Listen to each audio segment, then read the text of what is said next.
Hi, and I am standing in front of the Peticolas Brewing Company here in downtown Dallas, Texas, where we're about to go inside and talk to Michael all about what it means to be a brewery owner and everything that goes along with it. So come on in.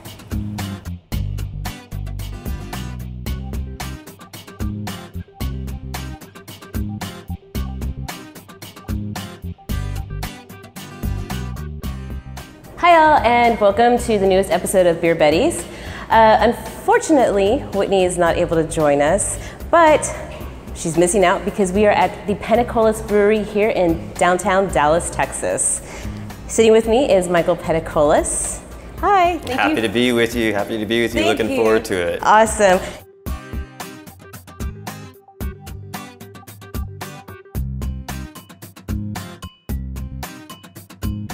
The way this whole thing came about was I received a business plan to invest in a brewery, and this was probably early 2010, and the brewing industry is almost recession-proof, and I mean, it seems even in times of recession, folks need to still drink and smoke.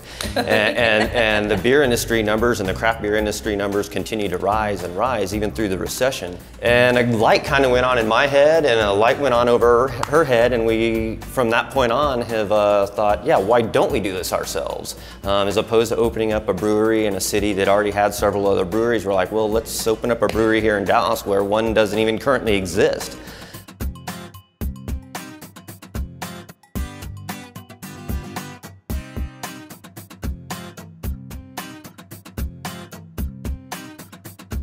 What a lot of breweries do is, you know, they kind of do their market research and then they open up and they say, hey, here's our flagship beer. And so it was just kind of over time that I started realizing, and people started saying, look, man, all this beer, everything you make is as good as what I buy at the store. And so my plan was to make, 2 beers a quarter.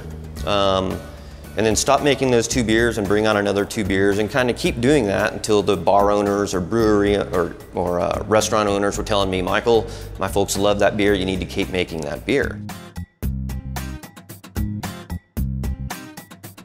Where the brewery tour typically starts with me is in the grain room. That's where we are now. You've got, here's my base malt. I use a raw pale malt as my base malt. And the first, beer only has 4 ingredients. We've got your malted barley, water, yeast, and hops. So it starts here, you get your malted barley, and the first thing that you do is you grind your malted barley in your malt mill. And what you're doing is you're crushing up the malted barley to ultimately be able to release the enzymes you want when you're gonna mash out or mash in. So you're filling all your barley in up top. You've got a 2-roll, or this is a 2-roll mill that's crushing that grain.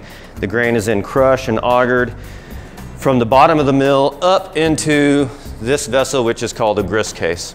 I will leave my milled barley in the grist case until I'm ready to brew. Once I'm ready to brew, I will then auger it again from the bottom of this grist case into the mash tun. And let me go show you the brew house. Okay. All right, so as I said, we're going to auger the milled barley from the grist case into the mash tun, so you can see the tubing that's used to do that, and you drop it into this vessel, which is your mash tun.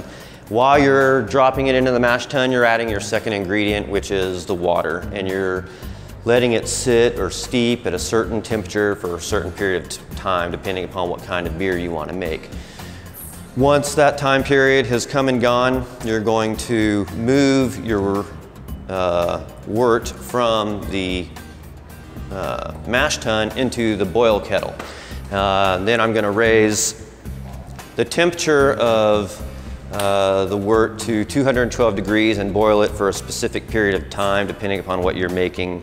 I'm often boiling for an hour and a half. So once you reach a boil, that's when you add your third ingredient. You're adding your hops. You typically add hops at 3 different intervals. Some styles of beer don't call for that, like my Scottish Ale, the one that you're enjoying right now, doesn't have an aroma hop at all, so you're only throwing hops in there twice. But most beers you're throwing in hops for A, your bitterness, B, your flavor, and C, your aroma.